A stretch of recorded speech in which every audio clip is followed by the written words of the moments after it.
Good morning and welcome to Talking Point here on WESN, the content capital. My name is Keaton Shah. Very happy to be here once more.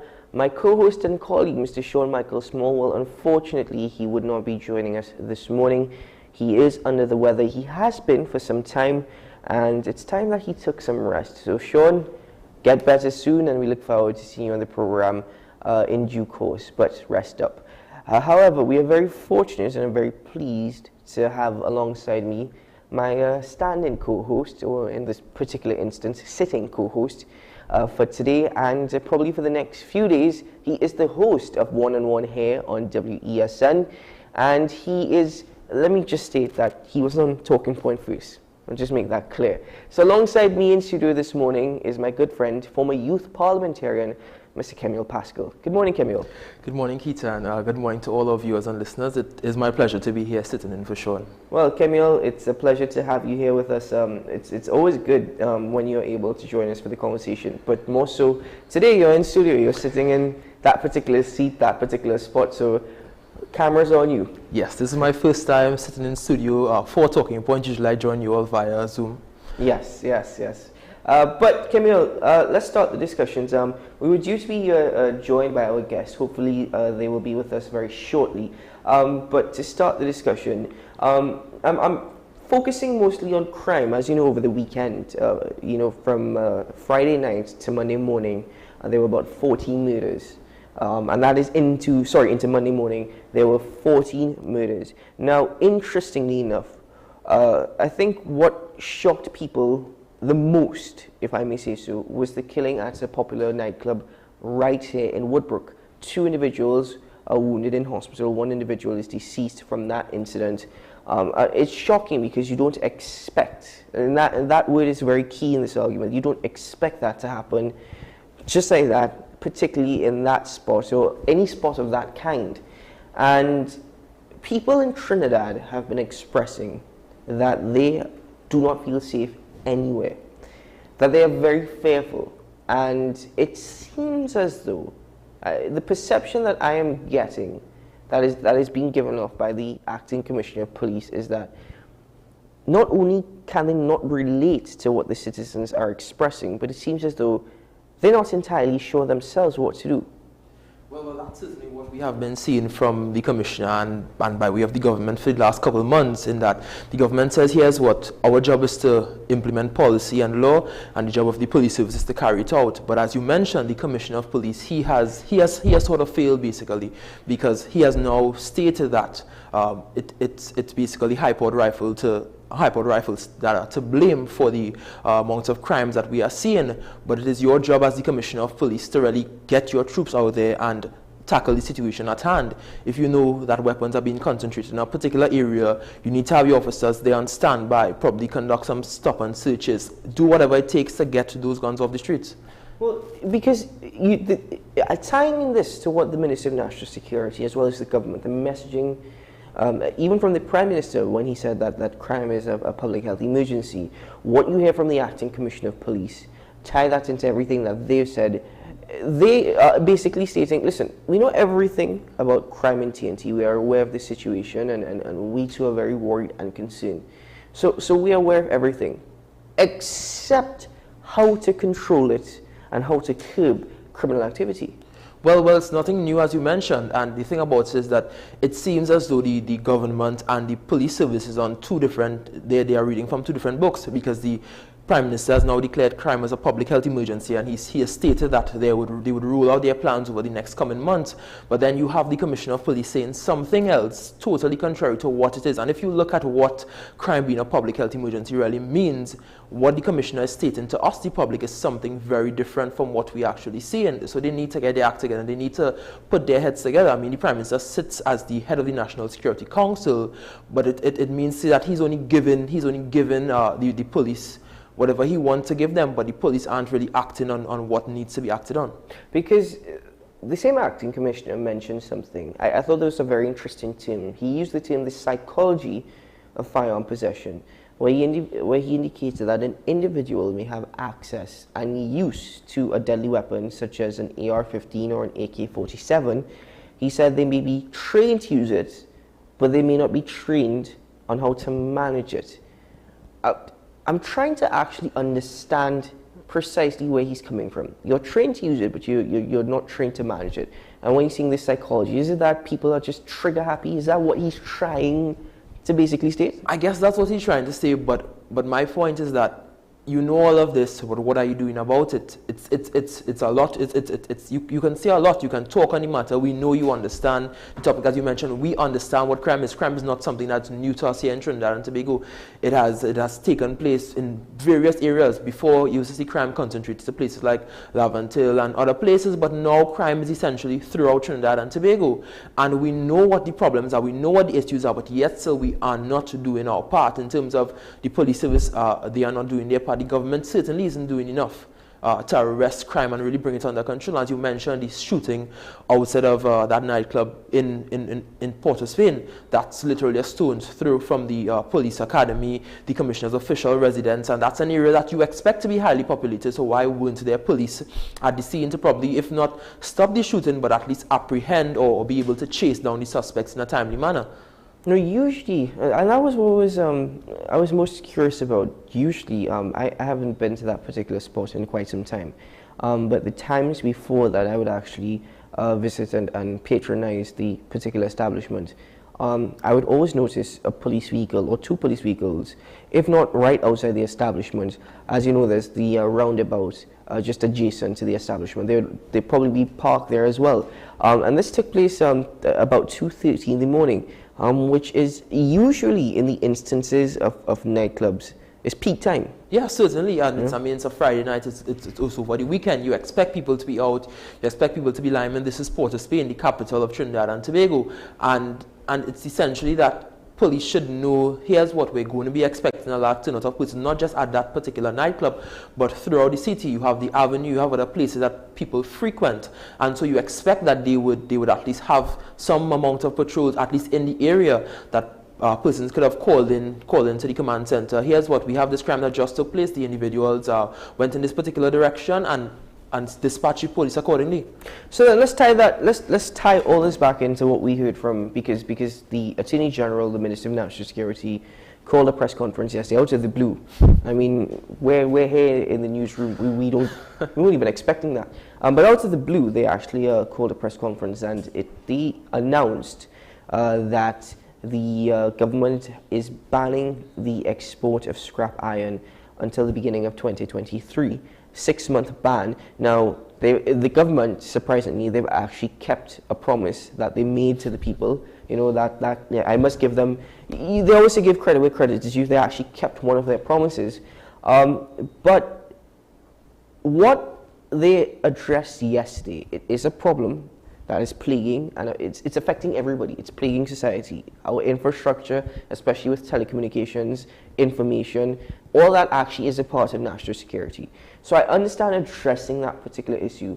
What really frustrated me is that you're dealing with a situation, you're targeting a particular industry.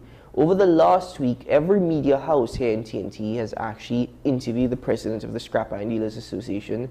I've heard his pleas, I've heard his cries.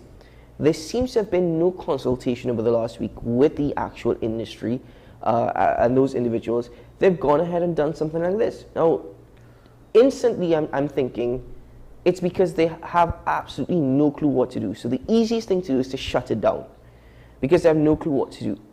But at the same time, I'm also thinking, is this really addressing the issue, or is this going to create a further issue with black market trade? Yeah, it's certainly going to create a further issue with black market trade. Not only that, you are essentially shutting down an industry that provides for families. And I mean, I understand that what the thieves are doing is obviously creating mayhem and some sort of hazard for people. In fact, there was a radio station that was down on Saturday because thieves stole their cables.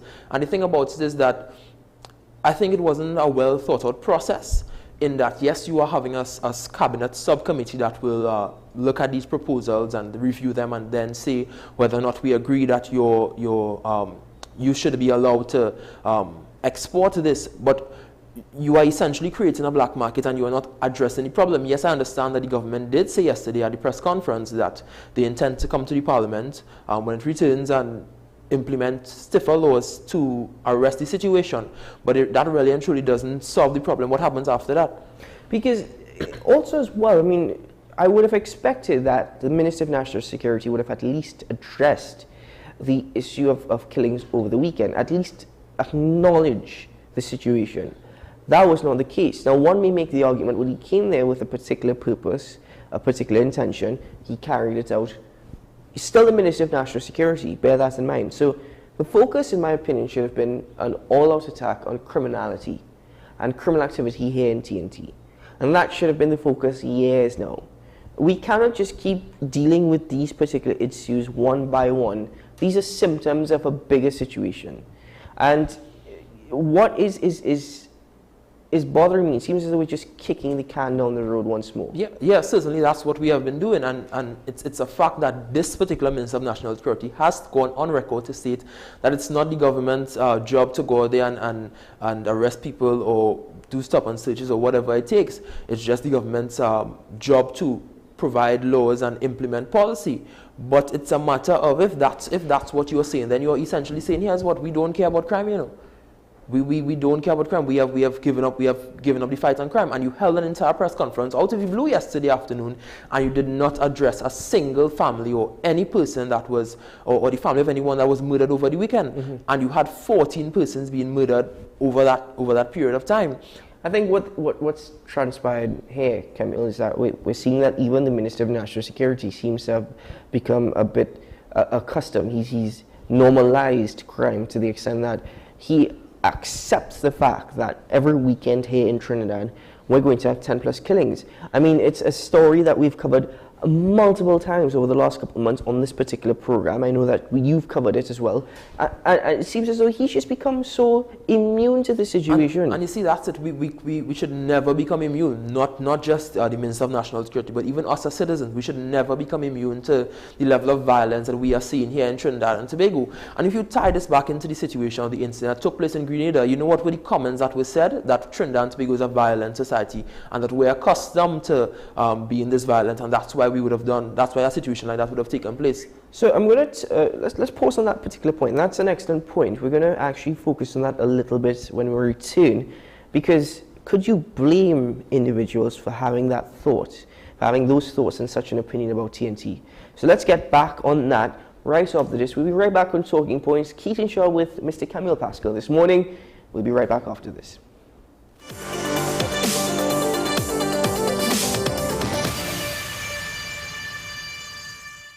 Welcome to the American University of Barbados School of Medicine.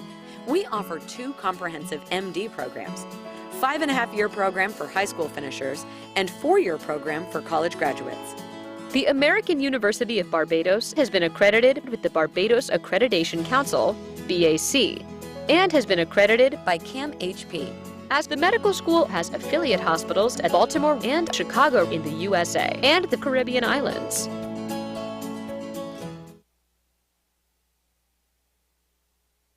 Don't miss us in TNT in Tobago, Mount Irvin Bay Resort, August 12th and 13th. In Trinidad, Trade Winds Hotel San Fernando, August 14th and 15th. And K-Park Hotel, Maraval, August 16th and 17th.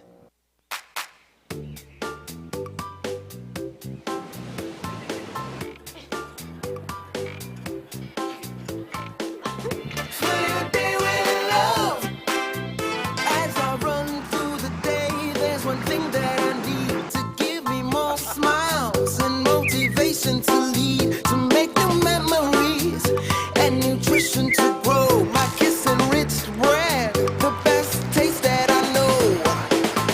Fill your day with love.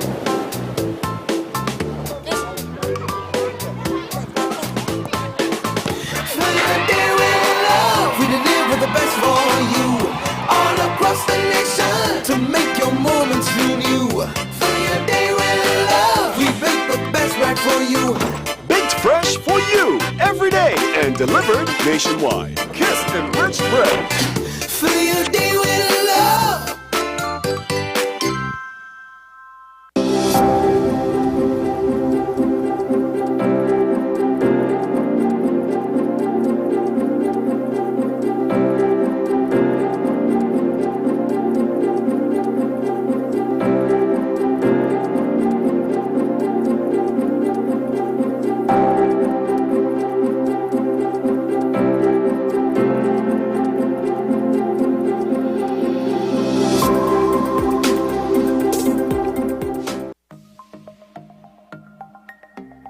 Knowing how to tell authentic is as easy as 1, 2, 3.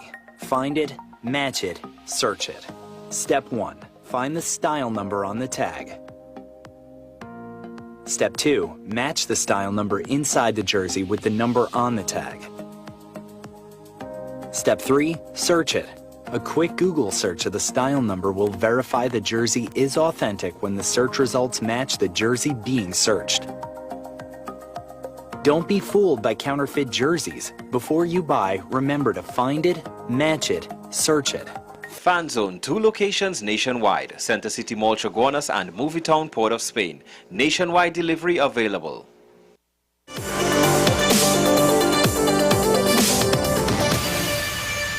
You know, public opinion is very much essential to the conversation. I mean, that's what helps us to get a better understanding of what people are thinking, where we're at as a nation. Public opinion about TNT from those outside of TNT are also crucial for many reasons. I don't even have to say it all, but let's look at foreign direct investment, for example. That's one basic reason why. But that incident that took place in Grenada last week, the gentlemen, 4 of them have pleaded guilty, 1 of them pleaded not guilty. I understand the defense didn't, those actually prosecuting did not have any evidence against the individual who pleaded not guilty, but they're awaiting sentencing tomorrow. How you just concluded your point in relation to the opinions of Grenadians on the incident, stating that TNT has actually it's accustomed to violence. It's a violent by nature, a violent society. That is not at all surprising to me, and I actually do not feel insulted by that. I mean, yes and no. Because when I spoke to my contacts in Grenada, that's the view that they shared with me. They shared that TNT is a violent society, and they said that people on the island are saying Trinidad and Tobago is accustomed to this.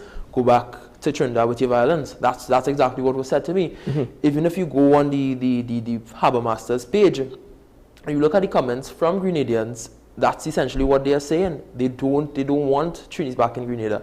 And when my contact in Grenada told me that, I had to kind of pause in terms of responding to him. And yes, I understand that we are a violent society, but it really saddened me that that's the point that we reach, and that's how we are viewed because of incidents like this. And more than that, it has the potential to create simple tiffs between nations, Trinidad and Tobago and Grenada. There was an issue with Guyana earlier this year involving the Deputy Prime Minister. A couple of years ago, there was an issue with Jamaica. Exactly, and the Prime Minister had to go himself to Jamaica to speak with the Jamaican Prime Minister to kind of sort out things. There's an issue now with Antigua over Clico. Yes, so it's a sad situation all around, and we look forward to see how it will be resolved in the courts tomorrow. But should any Trinidadian or Trinbagonian rather feel insulted by this? I'll be very honest with you. I understand where you're coming from, but if I'm to acknowledge the truth as part of trying to get through this situation, should I feel insulted? I shouldn't. I'm not surprised, but I don't feel insulted either. And Trinidadians might have a different opinion, my fellow brothers and sisters of this beloved nation. Yes, because the reason I say yes, because we were just speaking about us becoming immune to crime, and crime is essentially violence. And so if we are stating that we don't want to become immune to crime, and then we are stating that we shouldn't feel insulted by what was said about us or what is being said about us, then it's a matter of us looking in the mirror and really and truly saying it cannot be that we're accepting that people are saying that Trinidad and Tobago is a violent society. Okay, but in a society, because I agree with you, but now we also have to look at the psychology of the ordinary man on the street. The ordinary man on the street, I've stressed this before, is just concerned with getting by today. Correct. It's not even a matter of surviving today for tomorrow. It's just a matter of surviving today. And therefore, they don't want to get involved in any situation. If they see their neighbor having an argument, or their neighbor being shot or ambushed or assaulted in any manner, many a times they wouldn't even get involved. Many times they would stay silent, they would turn their backs, simply because out of their safety for themselves, their concern for their family, that may be the case, and that is often the case. In other instances, we've seen vigilante justice happening across TNT. I'm not entirely at all surprised, but what is interesting is the level of bravery, because on one hand we're stating that people don't want to get involved, on the other hand they're just so fed up and frustrated that they think that they have to take law enforcement into their own hands. And yes, I mean, to some extent, but the thing about it is that where we still live in a society where there are still good people, as you mentioned. Most people, their day-to-day routine is that they would just want to get by for that particular day. But outside of that, they still understand, they still appreciate the fact that crime is something that's plaguing our society, and they still want to see the issue fixed. So it's not that we should accept that we're a violent society, not that we should accept that or just be so immune to crime that we get desensitized. So that's the worst place any society could ever become. Any society that has a lot of crime, that's the worst place that they could enter into, becoming desensitized to crime. But then, Kemil, it's not a new question. It's a question we've debated before. Once again, it's risen for debate because, put it this way, the mere fact that we have to constantly have this discussion means that we're not seeing any results from those in authority, those that we voted in, those whose responsibility is to look after the interests of Trinidad and Tobago. It seems as though we're just trying to sustain, this is my term for it, the government is trying to sustain a deteriorating society. That is how I view it. And you see that's really sad that we've reached to that particular point of us trying to sustain a deteriorating society. Yes, we understand we have many problems here in Trinidad and Tobago, and it's something that we have spoken about in the program multiple times in terms of are we ungrateful for the things that we have, but it means that we must do all in our power, and those in authority must do all in their power to arrest the situation that we have at hand. It cannot be that every weekend we're expecting to see 10 people dead, or quadruple murders or triple murders. It's that there are things that need to be addressed within our society, and we must take stock of it. Well, ladies and gentlemen, if you were to just take a browse through the daily newspapers, you would see very much so crimes. A man shot dead in his car, 2 killed in separate incidents, 3 charged with ammunition. All these articles, and then just out of the blue, you see government bans export of scrap iron for 6 months. And the reason why I mention that once more is because, again, you're dealing with, I think, the symptom of a problem. You see, what's going to happen now? Basic economics is going to tell you that the demand for copper is going to go up. If the demand goes up, the price is going to go up. I think what's going to happen is that you're going to fuel black market trade. I've said that since last week when the Minister of National Security first announced the intentions. What is interesting to me is that between now and the date that the ban is due to come to an end, you have to apply for an export license.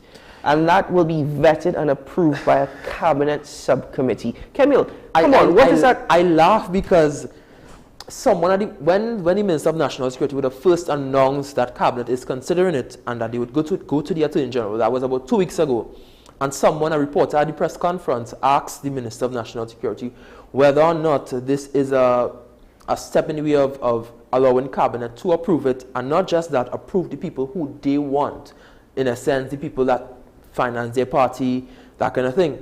And the response of the minister was no, and he totally rejected that. In fact, before he even answered the question, he stated on the record, he said, I would like to distance myself from that immediately, but that's essentially what you're going to get, because you now have the Minister of Energy, the Minister of Trade, the Minister of National Security, and if I'm not mistaken, the Attorney General as well, sitting on that subcommittee, and if they are the ones to approve it, no. So party financiers and supporters of the People's National Movement, core supporters of the PNM, are actually probably going to benefit most from this. I wouldn't be entirely surprised if I put it this way. Do you expect a listing of the approved exporters to be made public? No, they will more than likely say that's confidential, and so I don't expect anything. And then do you expect a list of actual people who have applied for the license to be made public? Isn't that part of a process as well? That's transparent and fair. Isn't that also part of vetting? Yes. It's going to benefit a few, Kemil. But all of this is compounded by the fact that the Scrap Iron Dealers Association's president has stated that they intend to go to court. So we'll have to see how that pans out in terms of what's the court's decision on it. Interestingly enough, it seems as though nothing is done without a motive. And in this particular instance, I think we've actually just found a motive as to the ban for the 6 months. and the export licenses for the 6 months. So, ladies and gentlemen, I wouldn't be entirely surprised if that is the case. Unfortunately, once more on this program, and perhaps on many programs across Trinidad and Tobago, we are discussing a situation of crime. Before we go to our next break, you cannot address the situation of crime without addressing other issues as well. Social services, the economy and finance, even to a certain extent education, which is all part of it. You cannot address these particular areas separate to addressing crime. They're all linked now. If we take a look at the increase in unemployment, if we also take a look at the increase in food prices, I mean, what is very saddening now is that at almost every grocery that you go to in Trinidad, almost every junction, I'm seeing mothers, whether or not they're single mothers or they come from a home, with posters walking up and down, some of them with their children, asking for food supplies, asking for money. And I've noticed that's increasing across the nation. So is this now a situation that is, to the extent that it's just out of hand? I'm not saying that because the government has not told us anything. The government is constantly giving us reassurance. According to the Minister of Finance, the economy is doing well, better than it has been in how many years? But is that trickling down to the people? No. And that's the question that many people are asking. Yes, you have stated that you've seen a surplus of $8 billion for this year, and you've already taken out $2 billion or 2-point-something billion for something that needs to be repaid. But is the rest of that money trickling down to the people? Yes, the unions are calling for more than 4%. Yes, other stakeholders are calling for more to be done in different sectors. But at the end of the day, when those single sectors or those whatever sectors that they may be benefit from this money, what is actually happening to the people that work, to the man on the ground, the hard-working citizen that would go out there every day? Kevin, I can, honestly place a bet with you. I mean, I'm not a gambling man, but if I had to be safe in terms of my betting, social services, expenditure for social services in the upcoming budget is going to increase. I think not only out of, it's always associated with, voting and an election. I don't think it's out of that. I think it's out of necessity. Well, I think it's a matter of both, because you have local government elections coming up sometime soon, and you also have, the Prime Minister would have also stated back in July that the Minister of Trade, or the Minister of Finance rather, will address the media in terms of what are their plans to help those affected by inflation, and those being everybody, but particularly those single mothers and those single fathers and those people on the ground. But yes, I do expect to see a drastic raise in the amount of money that's allocated to the Ministry of Social Development and Family Services, because there are people on the ground, as you mentioned. More and more you are seeing people standing, mothers, fathers even standing with signs, people sending their children out to beg for money. And isn't that going to, that's another issue, Kevin. It goes into child labor. Child labor in TNT is illegal. I've heard the Minister of Labor, Stephen McClashy, speak about this. I've heard the Minister of Education speak about this. I've spoken to it with our TTPS media ambassador. And yet it seems as though there's not a care in the world to, again, address that issue. You're absolutely right. The most prime example is that at the intersection, at the UE traffic lights, there's a family of 5. One girl and 2 boys. They're always up and down trying to sell fruits and vegetables. I've seen their parents actually sitting under the tree smoking in the shade, while these 3 young children are actually walking up and down trying to make a living, and that is not being addressed. And you're seeing that increase, because I've noticed that happening now at Kirk Junction and at other intersections across the nation. Even if you go to Citygate, as a matter of fact, last week I was at Citygate, and an official there was telling someone, they have a large sign stating no soliciting, no vending, that kind of thing, no religious appeals, that kind of thing. And there was someone there standing with a sign with her children, and she was pleading essentially for money or food or whatever it is that person that passes by could have afforded her. And the official told her, he said, really and truly, you're not supposed to be here. And he pointed out the sign to her. And he said, but I'm going to give you a bribe, because he understands the situation. And that's the sad reality that we're in right now. Having to actually go against the rules that are in place in order to assist those in need. I mean, another story, Camille, is that my parents actually were telling me that the doorbell rang by them. They looked out. Never go outside now when your doorbell rings. You just look out to see who it is. It's a young boy on a bicycle. When I say a young boy, I don't even think this individual was in secondary school. He was probably in the the last years of primary school, and my parents opened the window to ask what's wrong. He says, is there any work that I can do? Can I wash your cars? Can I come clean your yard? You want me to cut your grass?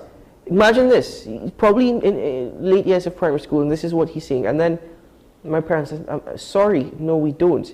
Not because they don't want to help the boy, but because, again, child labor, and then he asks, well, is there any food that I can get or any assistance? And first thing that comes to my mind is, what is this boy going home to? What is this boy's life like? You see, and it says that it shows a greater problem. It shows that what is needed for society isn't reaching. Those social support services that are in place, they aren't reaching to the people that needs it the most. And yes, we would have been seeing over the years there have been issues with overspending, and people who are not supposed to get it actually getting it, but still there are people in society who are unable to get it.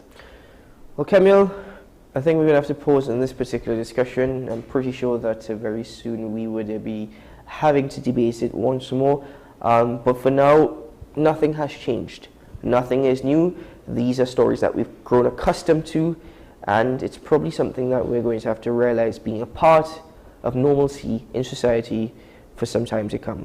Unfortunate, disheartening, saddening, but there's not much that we can do, can we? Except perhaps vote. Anyway, folks, after this, we are going to welcome our guest here, a guest commentator this morning. Why not add more youth to the conversation? Why don't youth get more involved? They have concerns, and they are, of course, the future leaders of Trinidad and Tobago. So we're going to take a break, and after that, well, we get into that. Stay tuned to Talking Point.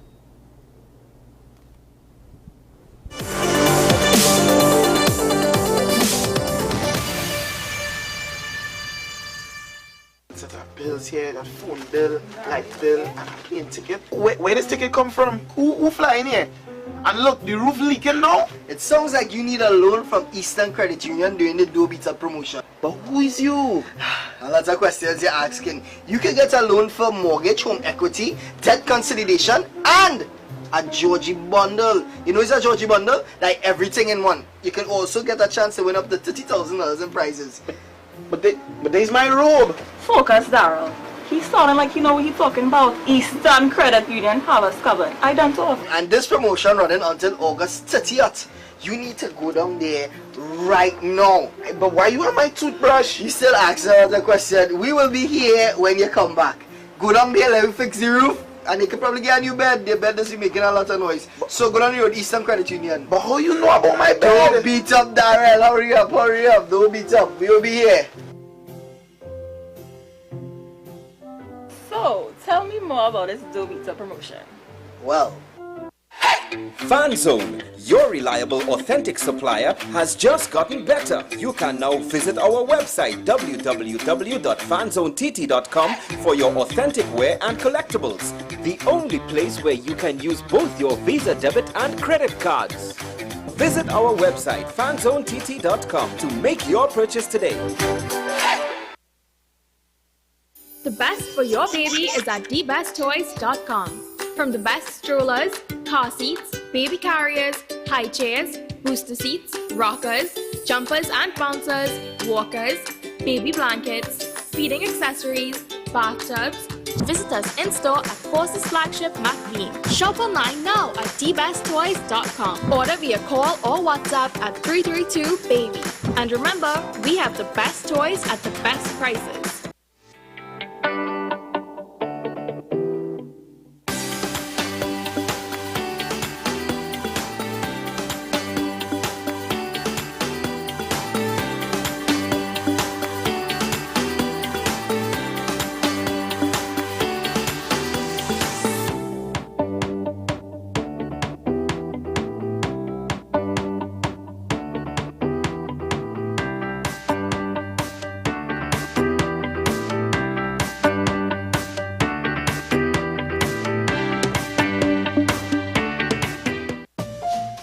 Get ready for an explosion of music an August evening at La Jolla Auditorium, featuring Leandra, Tricanal, David Barreau and Marva, Nathaniel, and from Tobago, John Arnold and Lynette Lewis.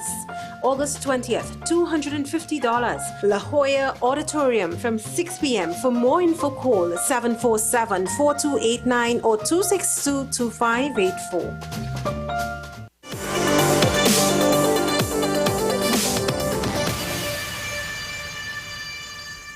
Good morning and welcome back to Talking Point. I am Kemuel Pascal, and of course we will be discussing youth, as Keaton mentioned. Now, we often say that youth are the future of Trinidad and Tobago, but really and truly, do we give them a say? Do we give them an air? Are their concerns allowed to be aired? This morning we are joined by Mr. Patrick Phillip, Chairman of the Nariva Mayaro District Youth Council. Mr. Phillip, good morning and welcome to Talking Point.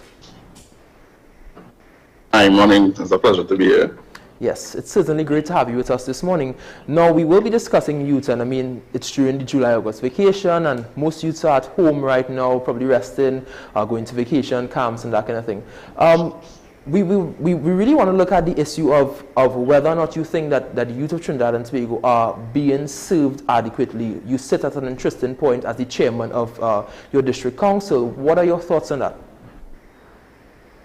Could you repeat that for me, please? I didn't hear you. Sure. So we want to look at the issue of whether or not the services that are offered are reaching to the youth, and whether or not the youth are, their needs are being adequately met. Okay, sure. So I would say yes. The District Youth Council, first and foremost, is a sub-unit of the Trinidad Youth Council, as many of you would be quite familiar with, which is currently led by Mr. Shane John. And what I would say is that we are the umbrella organization for many faith-based, youth-led, youth-serving, and, you know, a lot of the community-based organizations. So whatever we do are all based solely on consultation with the public and with the youth community itself from here within the River Mayaro. So I would say a lot of groundwork would have been done in the past and continues to happen as we go forward. So I would say yes, a lot of the things would be solely surrounded based on our projects and initiatives would solely be based on community consultations and stuff. But even outside of that, when you look at your district council's collaboration with the Trinidad Youth Council, which is the overall umbrella for different youth councils, what is the level of collaboration like between the Trinidad Youth Council and the Ministry of Youth Development and National Service, in terms of ensuring that, that the things which need to reach to the youth are actually reaching to them?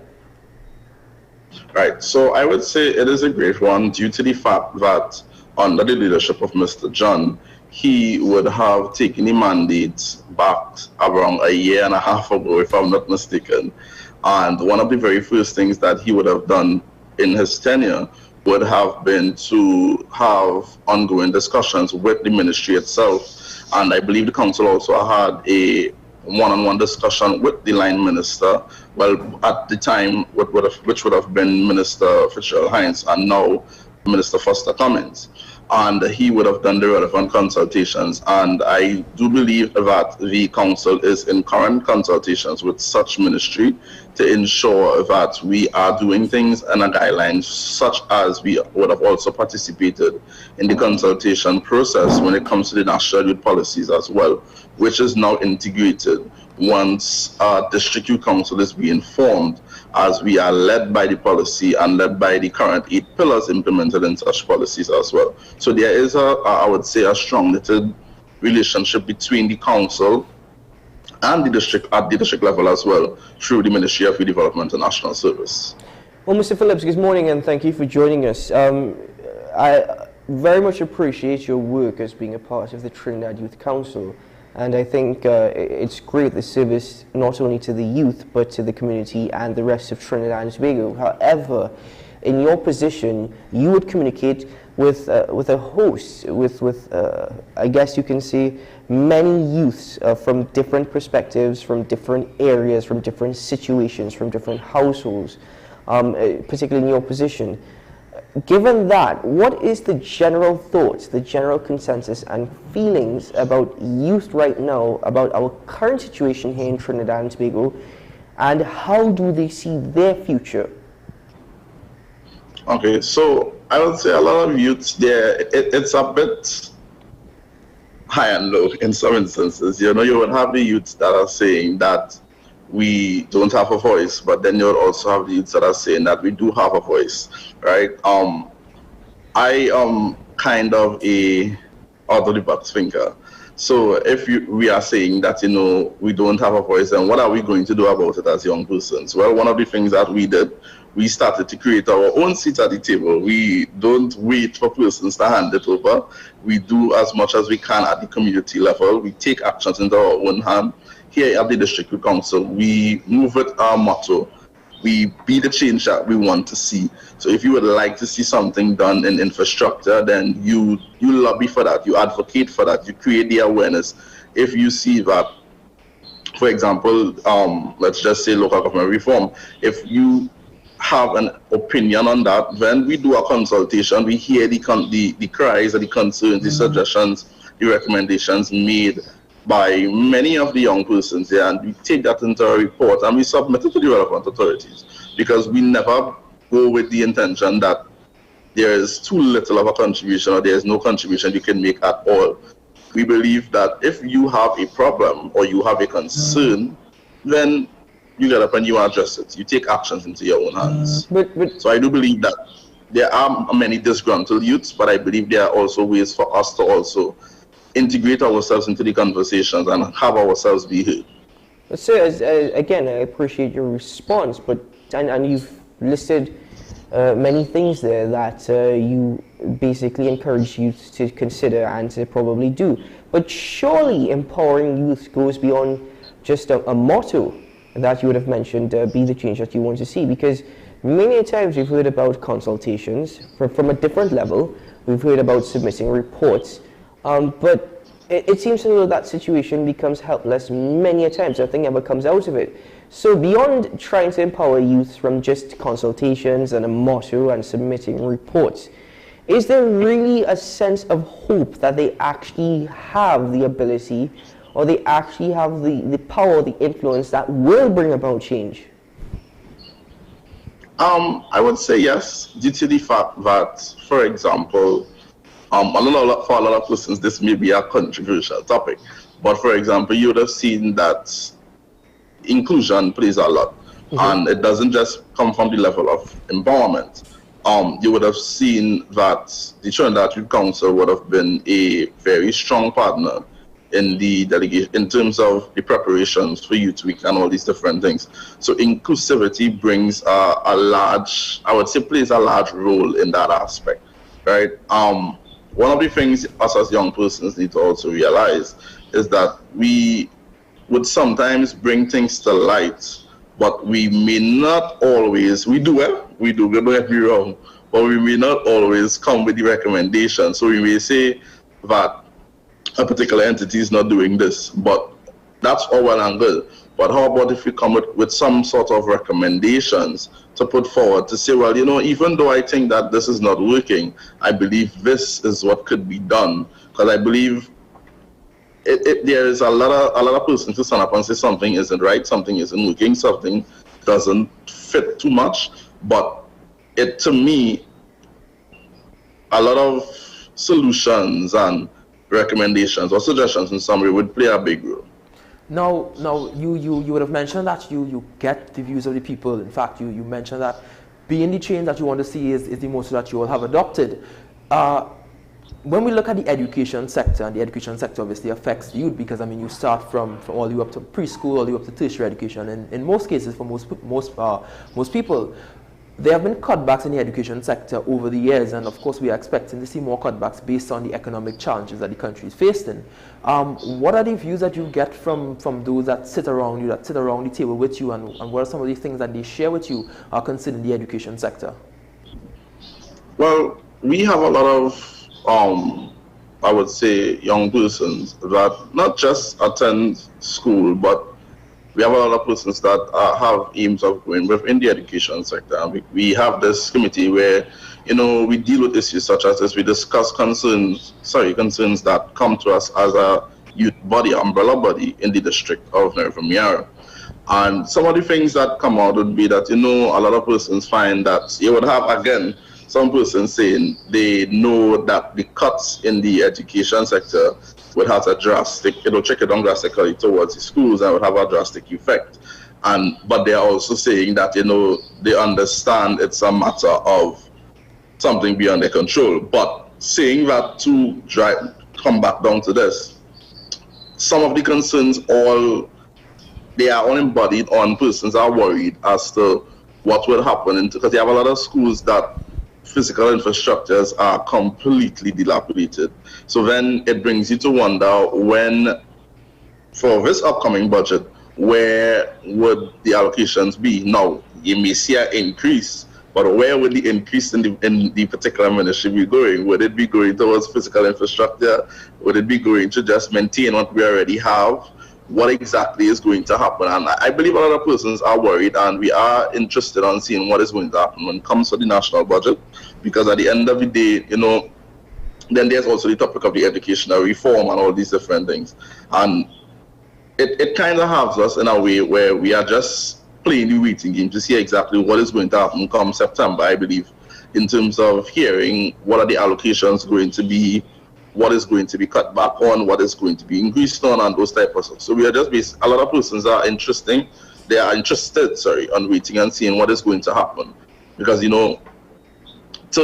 as one of my young persons one of the young colleagues would have told me recently, to judge the ministry's, I would say, performance in the past year or two, it is necessary, but we also need to be a bit lenient in some instances where we find ourselves, a lot of persons criticizing, but again, those solutions.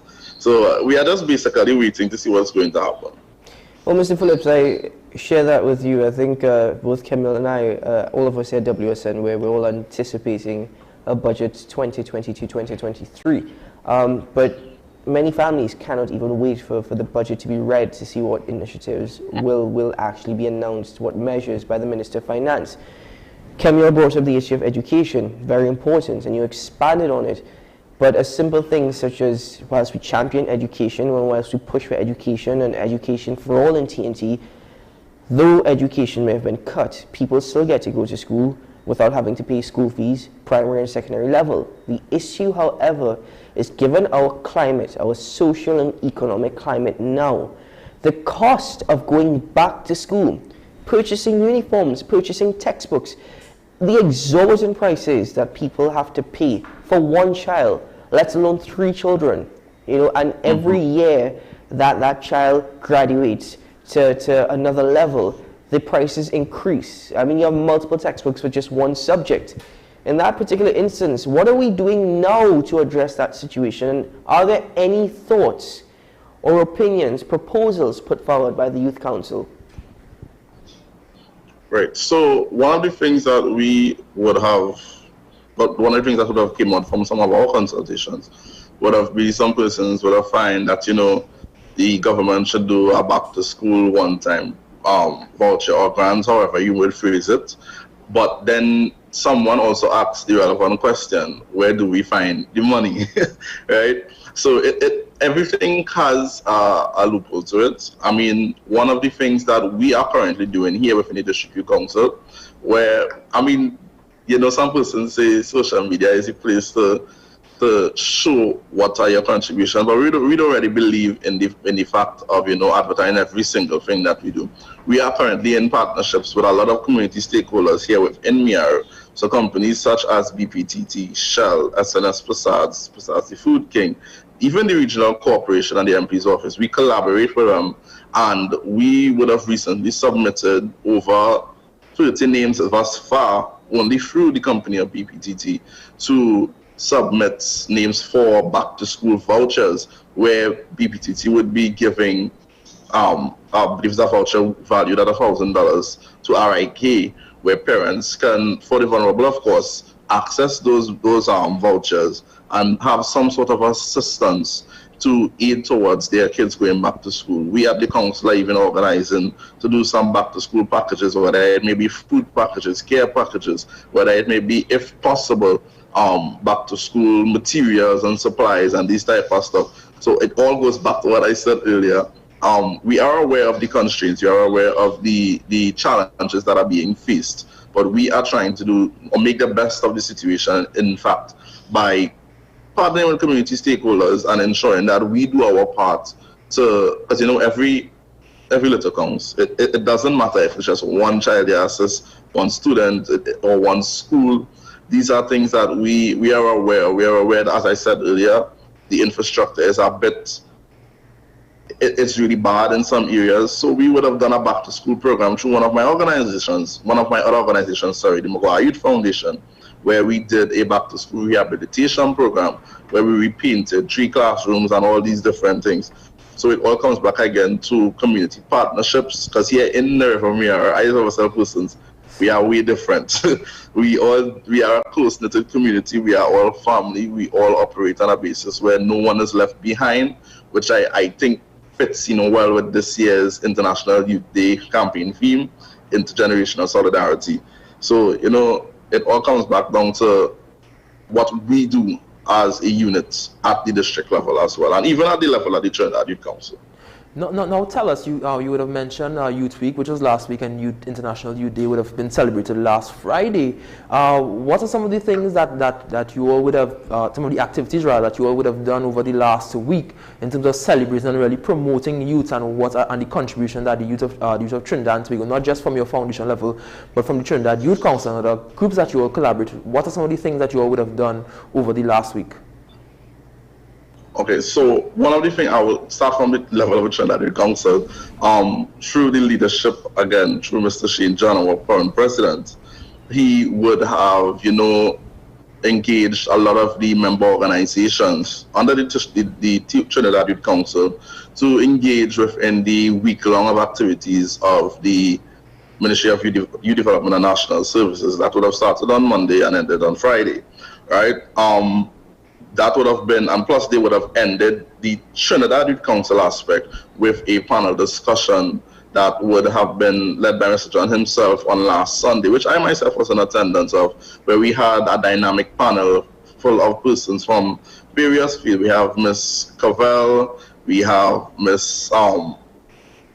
Rakaya Scott. We had a lot of persons that were there, which would have been hosted by our second vice president, Ms. Samantha Rampasad, as well.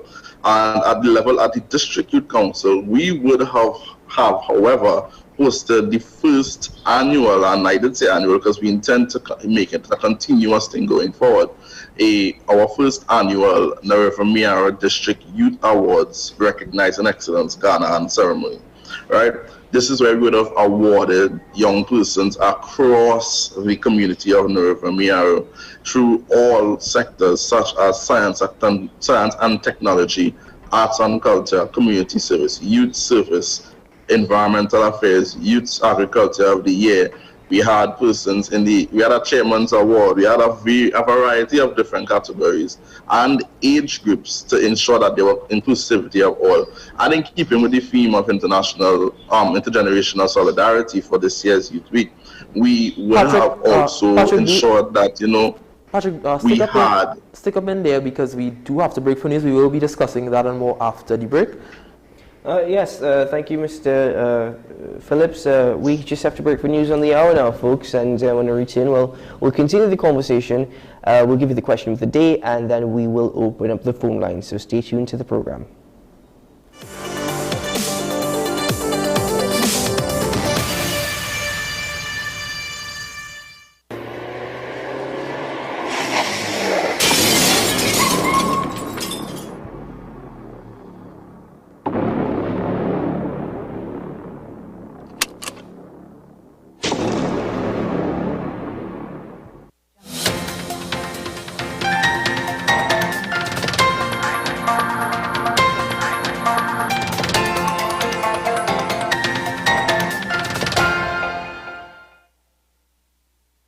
Here's your WESN News on the Hour. I am Denise St. Clair. Thanks for joining us.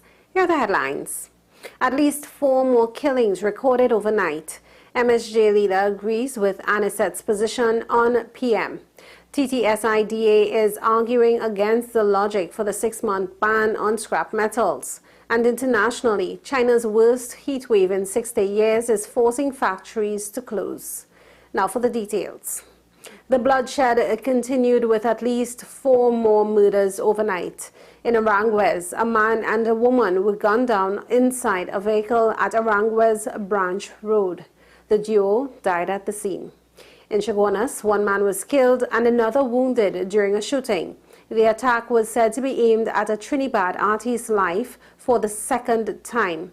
The man was detained at the Cunupia police station, following which he was released. While in a vehicle traveling along Guayamere Link Road in Charleville, the vehicle was ambushed by a group of gunmen whilst approaching the Monroe flyover, and several shots were fired. The backseat passenger died at the scene. Meanwhile, in Belmont, a man identified as Micah Cipriani was gunned down at Norfolk Street. These killings come after 14 were killed over the weekend. The political leader of the Movement for Social Justice, David Abdullah, is in agreement with the General Secretary of the National Trade Union Center, Michael Aniset's comments over Prime Minister Dr. Keith Rowley's lack of care for women and children. Mr. Abdullah justified his position, arguing that the government has done nothing to address the growing issues of unemployment, the increase in the cost of living, and poverty that has left many households, including single mothers, without any hope. Then what you're saying is that those workers, many of them women workers and so on, are not able to deal with their circumstances and taking care of their children and their families. That was essentially what Mr. Aniset was saying. And that, to my mind, is an absolutely correct statement. There women who are unable to take care of their families. There are men also who are unable to take care of their families. Children are suffering as a result of policies being implemented or not being implemented by the government, as the case may be. The president of the Trinidad and Tobago Scrap Iron Dealers Association, Alan Ferguson, is arguing against the logic used by the government in their decision to ban the export of scrap metals from the nation for the next 6 months. You could leave your child without eating for 6 months? What kind of idea this will come up with, that we are industry that are doing so good, and you're boasting about it, that in just about a month and a half, you're going to be boasting and saying this industry improved 47% of export out of Trinidad, and now today you all want to ban this? This is why I can't take it. In international news now, China's Sichuan province has ordered all factories to shut down for 6 days to ease a power shortage in the region as a scorching heat wave sweeps across the country. Sichuan is a key manufacturing location for the semiconductor and solar panel industries, and the power rationing will hit factories belonging to some of the world's biggest electronic companies, including Apple supplier Foxconn and Intel. The province is also China's lithium mining hub, a key component of electric car batteries, and the shutdown may push up the cost of the raw material, analysts said.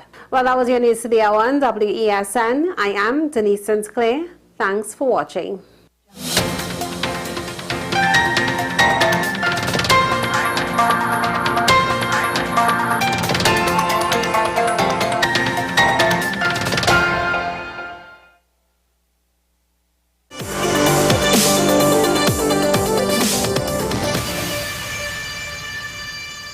Welcome back to Talking Point. I'm alongside Mr. Camille Pascal this morning. We're very happy that he's with us, and we're also here with Mr. Patrick Phillips, who is a member of the Trinidad Youth Council and the chairman of the Nariva Mayaro Committee. It's always been a tongue twister for me. Forgive me, it's always been a tongue twister for some odd reason. That is no problem. Yeah. No problem. But gentlemen, I'd just like to share the question of the day with the viewing public, as they can call in and share with us their thoughts and opinions. As we were speaking about scrap iron this morning and the ban put forward by the government that's now being implemented, it was revealed yesterday that a cabinet-approved subcommittee consisting of Minister Paul Gopi-Schoon, Minister Stuart Young, the Minister of National Security, and the Attorney General, well, they're now charged with actually approving the export licenses. Those people can apply within the next 6 months. That cabinet subcommittee will approve whether or not, after their vetting, you're licensed. That being said, we have some questions about it because it seems rather controversial. Oftentimes we argue that there's a motive behind these things. So the question that we're asking you, should the cabinet approved subcommittee be solely responsible for the granting of export licenses for scrap metals? That is the question of the day. If there's anything else that you'd like to contribute or speak on, we're always open to that, but that is the question that we're asking you this morning.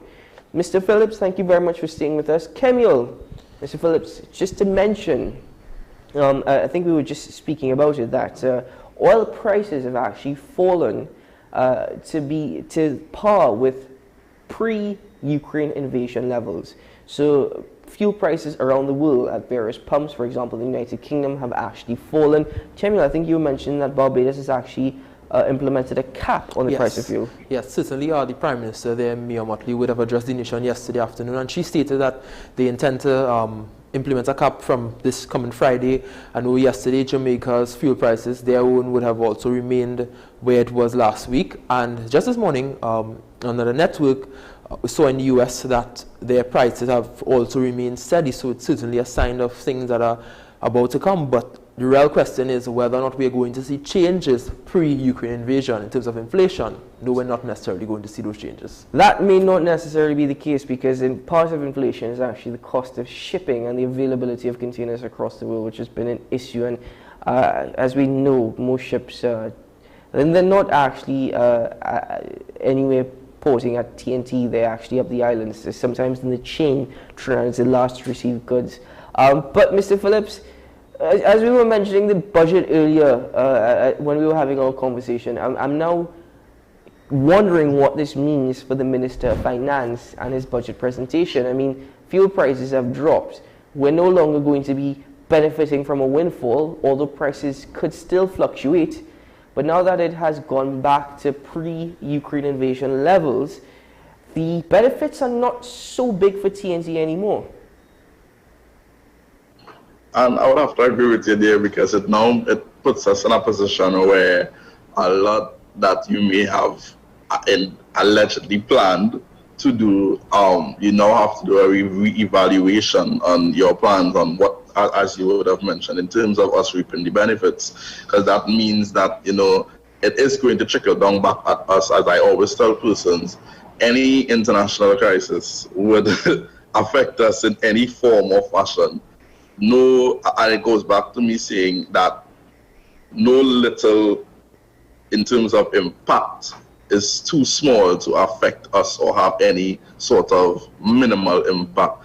Everything creates, I would say, a creator of problems. So I really look forward, again, as I mentioned earlier, I'm looking forward to see what is going to unfold to come this upcoming budget. Not only that, we're also looking forward to the spotlight on finance and the economy, which I think is scheduled for sometime in the first week in September. Yes. So we're looking forward to see what the minister says then, because obviously, as Patrick mentioned, he has to now review things in that particular context. Gentlemen, what does this mean for the partial adjustments to fuel prices, the adjustment on the fuel subsidy that the government implemented following the increase in energy prices globally? I mean, is it now that economists have been arguing that we should not have a fuel subsidy? They need to remove it, and whether it be gradually, it's the best thing that they see fit for Trinidad and Tobago's economy. But the government said it was a partial adjustment. This is what they told the people. Being that, is it that they're going to review it, or do they have to review it now when they report back to the people as to whether or not they're actually going to go back to prices that were before? Or is it that they're going to maintain it and in fact, actually continue with the gradual lifting of any subsidy on fuel? Well, what we saw would have been a cap of $1 billion, if I'm not mistaken. And so I think it's a matter now of the government certainly having to review their plans. And it has now put them in a particular position, because the unions are still crying out. They want their money because they're seeing higher oil prices, but now we're seeing a drop. Obviously, things fluctuate on a day-to-day basis, or can fluctuate probably for the next month, and then we see a skyrocketing once again. But it's certainly something for us to look out for and to see how it further develops. Mr. Phillips, your thoughts? Well, as I mentioned earlier, you know, in this game is basically a waiting game, because, I mean, it comes back to us in terms of what can you expect? Because in the past, I mean, oil prices would have risen. And I mean, recently, yes, we all know that this is a partial thing being placed in terms of the prices, and the government would have taken a percentage in terms of they succumbing that particular price of the oil. But what I would say is we need to also be mindful, and other persons don't think how I may try to look at certain aspects. I don't think that a government would sit down and say, well, yeah, let me just raise the oil price today. Let me just raise it today, because I'm feeling to raise it. There's always a meaning behind certain things, and I would have also heard, just as Mr. Kemil would have mentioned, that Barbados Prime Minister would have held a press conference yesterday, and she would have spoken about the cap on their prices as well. Now, this is now being implemented, whereas the government of our Trinidad Republic would have made that step where it would have been about a month or two away, if I'm not mistaken. So, and we always have the scenario that, you know, we compare ourselves to different countries, to different islands, but every country has their own problems, has their own lines of responsibilities. So I don't see the fact of where we compare, but I know I really do. I am interested in seeing what is going to happen in regards to the increase or maintenance of the current prices or the current cap that is on right now. I do know they would have to review it, but again, it comes back down to what they see fit or how they see it in the best interest of the country. How would it less affect the citizens in any drastic way or measure? Well, I think you're absolutely right in stating that each nation has their own issues that they have to deal with. So many factors that are unique to that particular nation, and I think that is why it's easy to compare, because of those factors. From the standpoint that often enough in the Caribbean, Trinidad and Tobago is viewed as the wealthiest nation, and I think at one point in time we were one of the wealthiest in the Western Hemisphere per capita. Let me state that. So I think that is why, with that that thought that has been floating around, and given our oil and gas revenues and how much we've actually benefited through oil and gas revenues, I think that's why we tend to compare easily, because we often question, with the money that we've actually earned, the money that we've gained, what have we done with it? Have we reinvested it properly, or have we just, in many instances, squandered it away? And speaking about monies, and this is a very important topic that you brought up, Kemil, the issue with wage negotiations and back pay for the unions. They have stated, as part of their argument, as part of their reasoning, is that we've seen a windfall from increased energy prices. We know that money is coming in.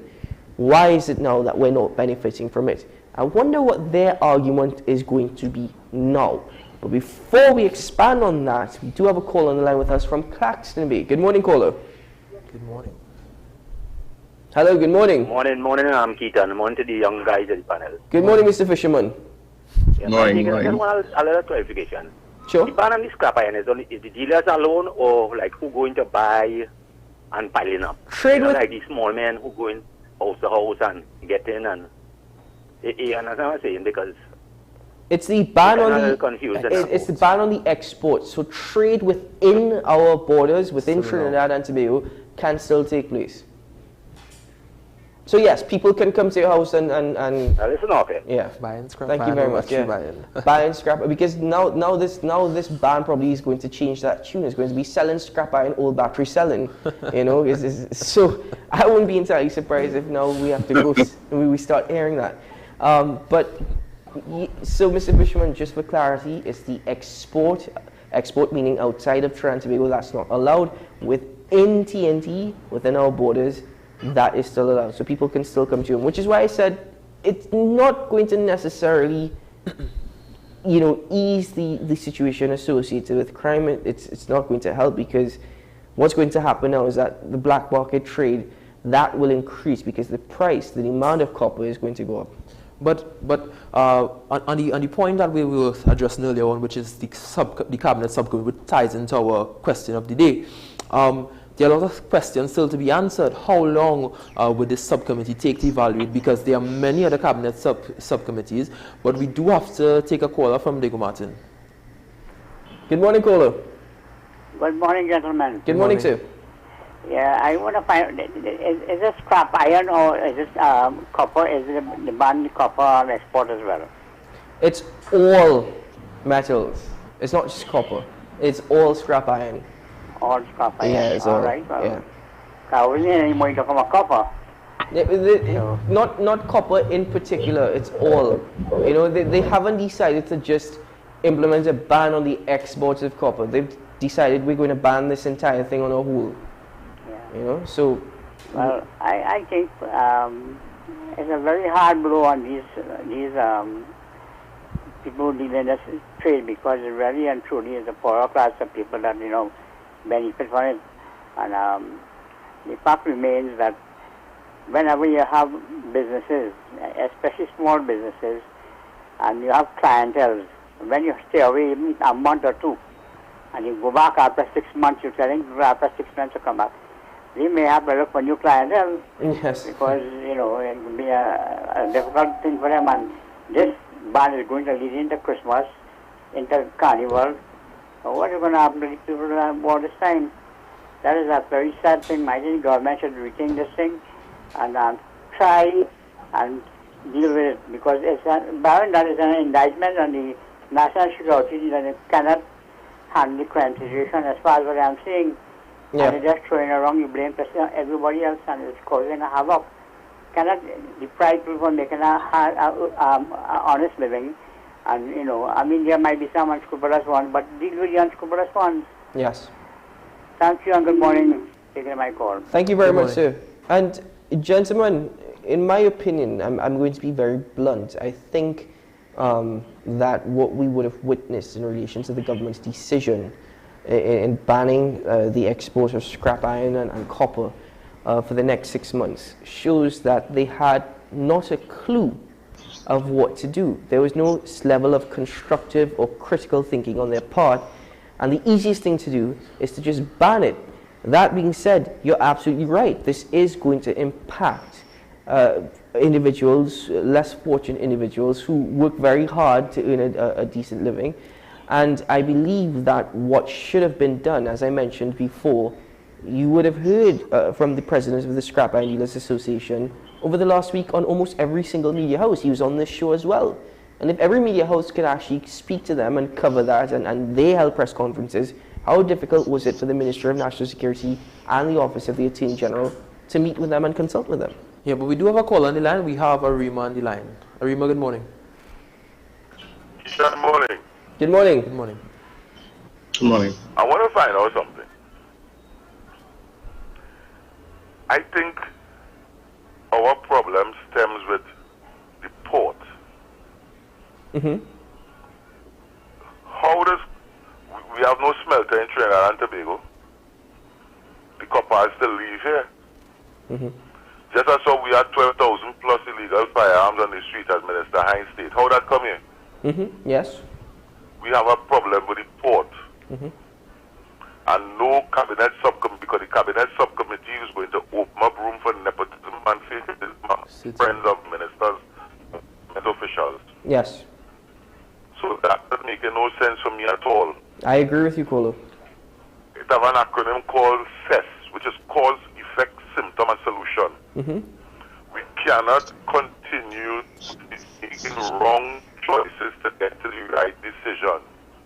If the port officials search the containers, because I know a man who get 7 years for buying a watch knowing that it was stolen. So if a man can get 7 years for that, the gentleman who bought this scrap iron from the compound of licensing, how much jail is supposed to get? Have a nice day, gentlemen. Thank you very much, Kolo.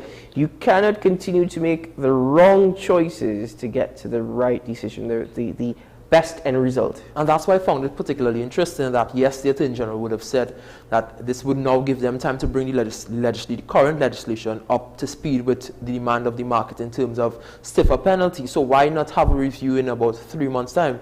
Because the Parliament is currently on recess. They reconvene in September. If this legislation is brought forth early enough, then they can have it go through both houses, be passed, assented to, and so on, implemented.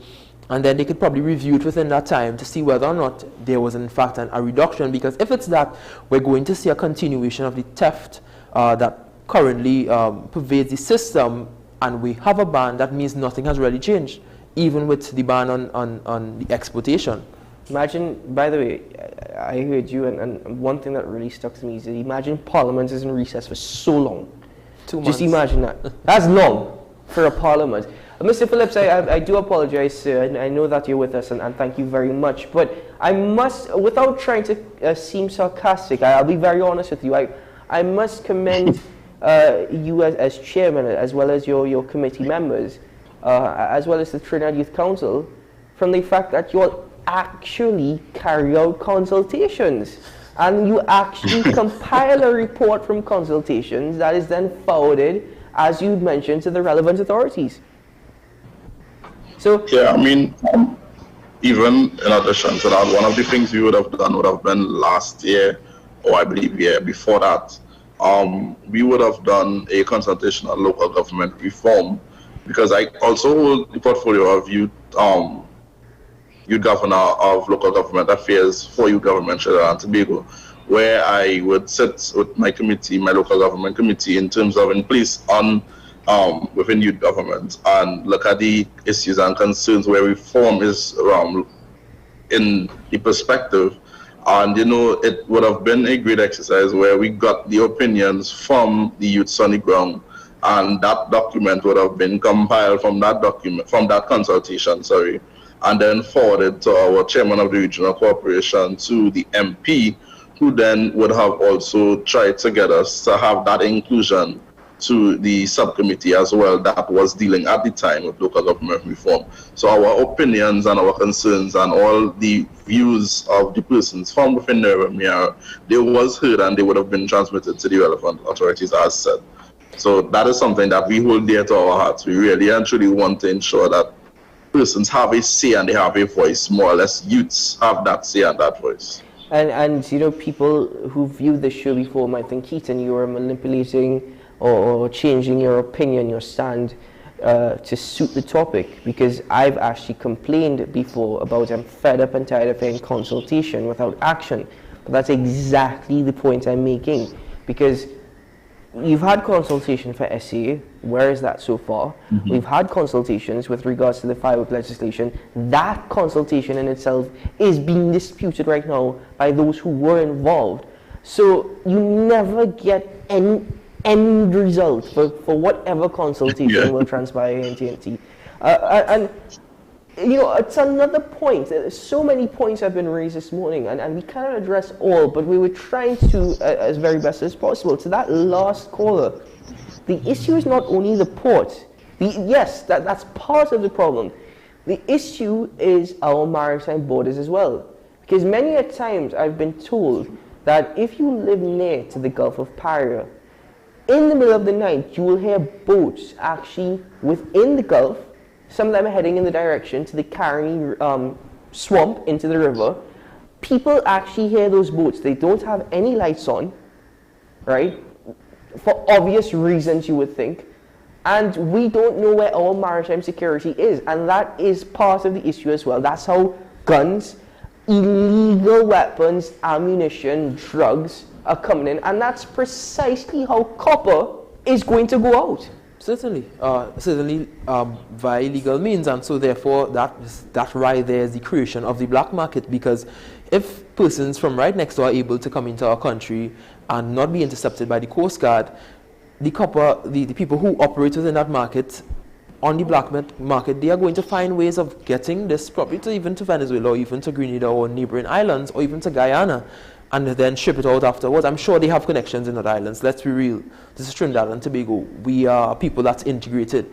And so that's exactly what's going to happen. the copper and the scrap and everything else is going to pass through as normal. So then, do you agree with the Minister of Foreign and CARICOM Affairs, Dr. Amy Brown, when he stated that TNT is in an unfortunate geographical position?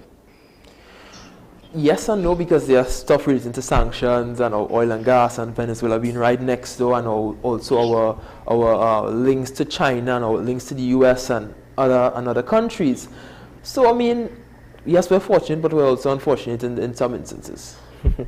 Mr. Phillips, do you think that, I mean, given our geopolitical climate, Kemi would have just mentioned our relationship with the United States. Bear in mind the United States with the big stick policy, also China and their politics, and given where we are located on the map, do you think that we are in an unfortunate geographical position which has allowed for crime and criminal activity to grow to the extent that it has? I mean, again, we all, I would say, I would agree with Kemuel. It's a yes and no situation. I mean, while we may be fortunate, so as you said, it's also unfortunate. But we ourselves, it comes back down to the community as well, where persons are asking, where are the boats that we recently bought? You know, we recently put out all these finances to buy these boats. Because when I saw the boats given, I was like, oh yeah, you know, things are being put into place. But then you ask yourself now, okay, we're still having the problem. So some actual strategic planning needs to happen. And as the caller mentioned earlier, I mean, we are putting this ban into place, but is it that it's because we are really left with no other choice, or is it that we just simply don't know what to do, and that is a temporary mechanism to put into place to try and figure out how you can really approach the situation? But it then it trickles back down to it affecting the community, and I'm saying community again because of the whole reason of, I mean, I don't want to go into the whole problematic discussion of up there and down there, but it's us lower down that are really feeling the repercussions of the decisions that are being made. And I also think that maybe we could be overthinking it a lot. Maybe they simply just thought, you know, this is the best way in their view that they could try and deal with the situation, right? And somebody even said to me yesterday that, well, if it is the government put a ban, then you have no choice but to deal with it. But we also have a say. So it kind of means that, you know, who was involved in, although I know cabinet has their, you know, their responsibilities and their ways of doing things, but was actual thought process actually put into thinking how badly it's going to affect a lot of the citizens that are doing these different activities in regards to the exports and stuff. So I think I would say that I would disagree with it a lot, especially where that ban is concerned. But a bit more of thought process needs to be put into it. Well, Mr. Patrick Phillips, it's a pleasure for having you on the program this morning. Thank you very much, and to Mr. Pascal for actually organizing this particular interview. And so, you know, I know you have a very difficult job on your hands, but it's a job that you take with great stride and pride as well, as you continue to serve the youth and you continue to serve Trinidad and Tobago. So thank you very much, and I extend an open invitation to you to join us on the program at any time, as well as to your members. Sure, no problem. Thank you very much, and thanks again for having me. Thank you very much, sir. Mr. Pascal, well, the first day as the standing/sitting co-host here on Talking Point, it was good, man. Thank you very much. Yeah, it's certainly been interesting. As I said, first time being in studio for Talking Point. I usually join you all via Zoom, as I have for the last couple of months, but certainly I'm here as of right now, so let's get the show on the road. Put it this way. Get used to it temporarily. But Mr. Pascal, thank you very much, sir. Folks, I'm Keaton Shaw. This has been Talking Point on the Content Capital, WSN. Stay tuned for more programming throughout the day. But for now, thank you very much. And remember, as ironic as it may be, today is a good day to have a good day. We'll see you again tomorrow morning. Bye-bye.